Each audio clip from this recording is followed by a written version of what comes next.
Rough seas off Italy's low search for victims of Thursday's shipwreck. And protests in Egypt turned deadly as supporters of ousted President Mohamed Morsi clashed with security forces. Plus, no end in sight for the U.S. government shutdown. We'll take a closer look at the past week.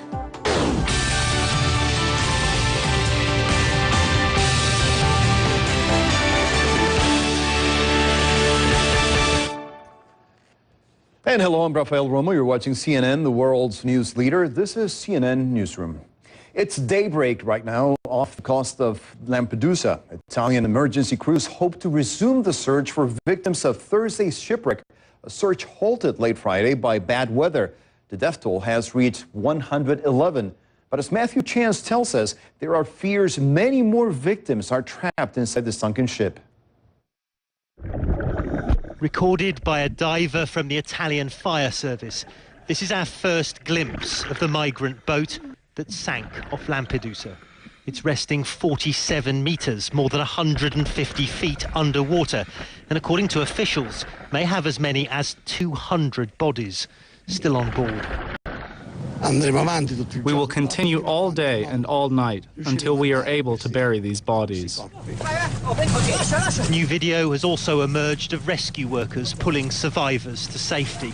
Italian authorities are investigating why the boat, which had engine trouble, wasn't reported in the area before it sank. More lives could have been saved. From their initial interviews with survivors, aid workers say the migrants, mainly from Eritrea and Somalia, assumed they'd reached safety when they saw the lights of Lampedusa. But no passing boat stopped to help them, so some on board lit a fire to attract attention. The fire engulfed the vessel, causing panic, and the boat to capsize. Some local fishermen, like Domenico, were among the first to arrive. He spotted people in the water, he told me, as he was returning from a night at sea. Frantically, he pulled 20 on board, including 2 dead. It was very difficult to get them out, he says, because they were covered in gasoline. They were nearly naked and slippery. Then they just hugged me and said, "Thank you, thank you." The Focus say Italian officials is now recovering the others, entombed on the bottom of the Mediterranean Sea. Matthew Chance, CNN Lampedusa. Pope Francis calls the disaster a disgrace. He spoke about the shipwreck during a Friday visit to Assisi in Italy. The Pope suggested the world doesn't care about those forced to flee poverty and hunger, who often take extreme risks for the chance at a better life. He called it a day of tears. On to other news now. In Egypt, at least 4 people are dead, 40 injured in the country's worst violence in weeks. In Cairo and several other cities, supporters of ousted President Mohamed Morsi fought with Morsi opponents and security forces. CNN's Ian Lee has more from the Egyptian capital. It was another deadly day across Egypt as thousands took to the streets demanding that ousted President Mohamed Morsi be reinstated.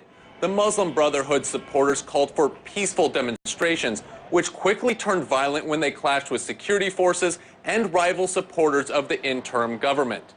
Despite the Brotherhood's demands falling on deaf ears, the group remains tenacious and continues daily protests, with their numbers ranging wildly from hundreds to tens of thousands.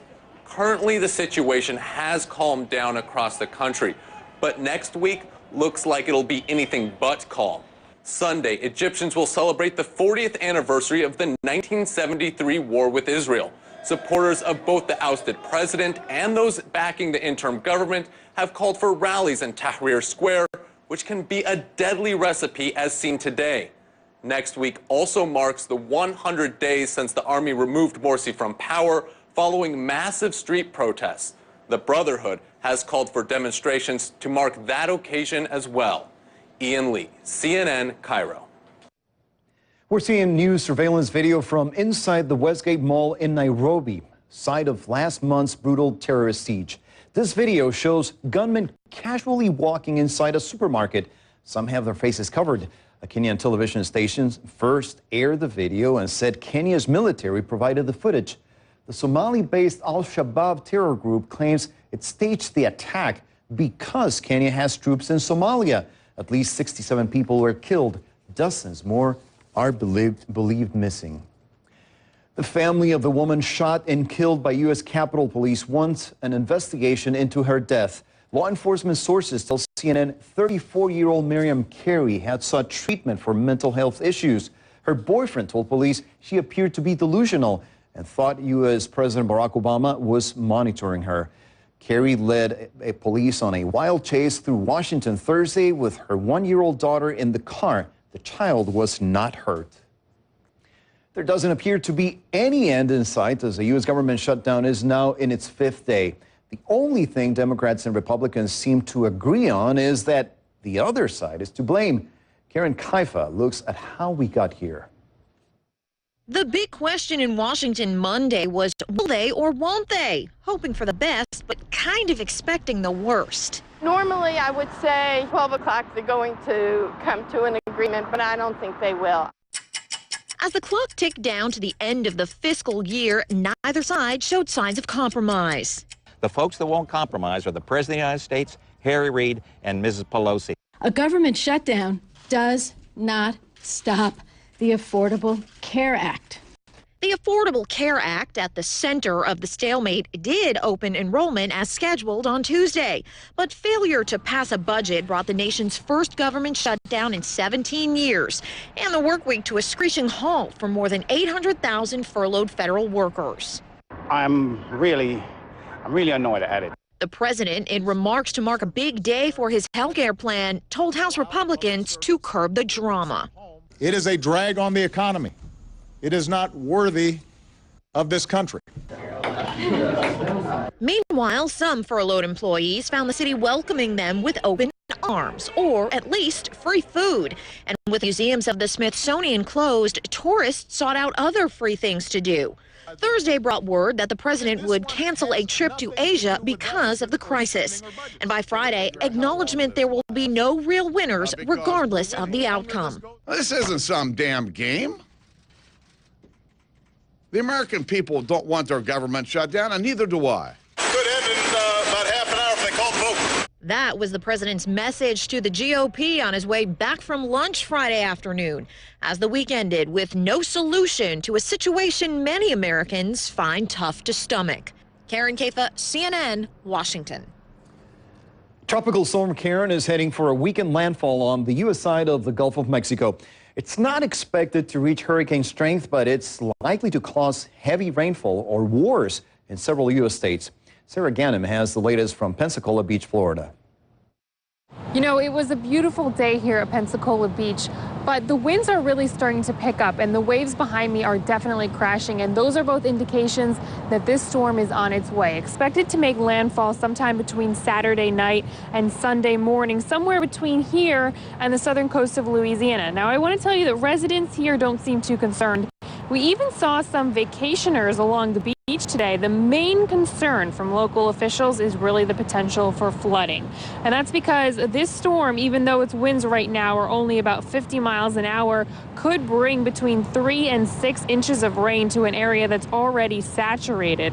And because of that and the possibility that this storm could always get stronger, local officials are asking everyone to prepare, to stay alert. Take a listen to what the mayor told us earlier. Most importantly, what I think is that we need to be prepared no matter what. And the storm right now is obviously, it's not going to be as impactful as that we anticipated in the beginning, as that's at least what we're getting the reports early on. But most importantly, the Gulf Coast has been hammered in the last, decade with obviously Ivan and Dennis and Katrina. So we want to be prepared. Earlier today, the hurricane warning that was issued for the Gulf Coast states, that was actually dropped. And the tropical storm warning remains in place because, storms can be unpredictable. And for that reason, FEMA has actually recalled some of its workers who were furloughed during the government shutdown. And they dispatched teams to Florida, Mississippi, Alabama, and Louisiana. These are incident response teams just in case. Reporting in Pensacola Beach, Florida, I'm Sarah Ganem. Back to you.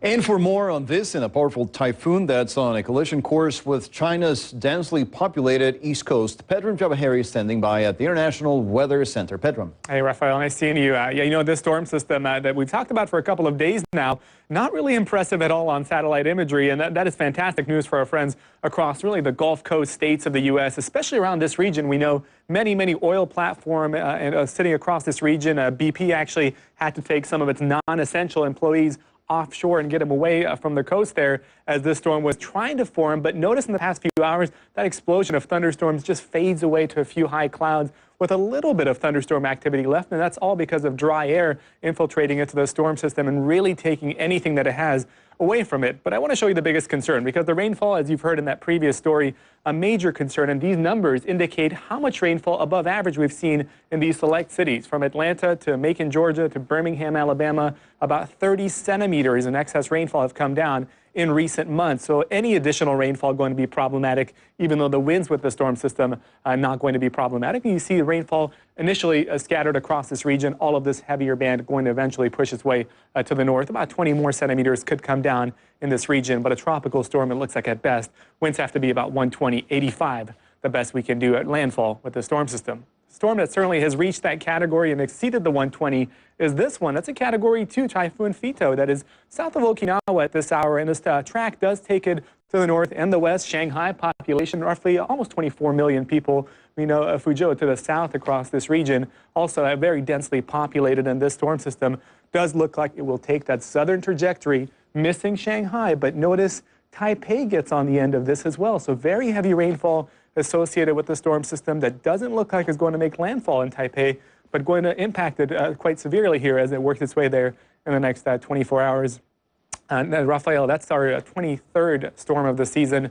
You can see storm number 24 coming in right behind it right there. We'll talk about that in the next hour. A very busy time of the year across the Pacific. Quite a serious situation there. Pedro, thank you very much. Yeah. And before we go, it's off to Switzerland, where a sly fox has taken up the game of golf. They call him, appropriately enough, Foxy. He comes around every afternoon to chase golf balls. The club's director says the young fox runs off with the golf balls in his mouth and hides them in the bushes. They're not sure if he's playing a game or if maybe he thinks the balls are eggs. But so far, Foxy has snatched more than 100 balls. And that's going to do it for us. Thanks for watching CNN Newsroom. I'm Rafael Romo. Stay tuned now for Marketplace Africa.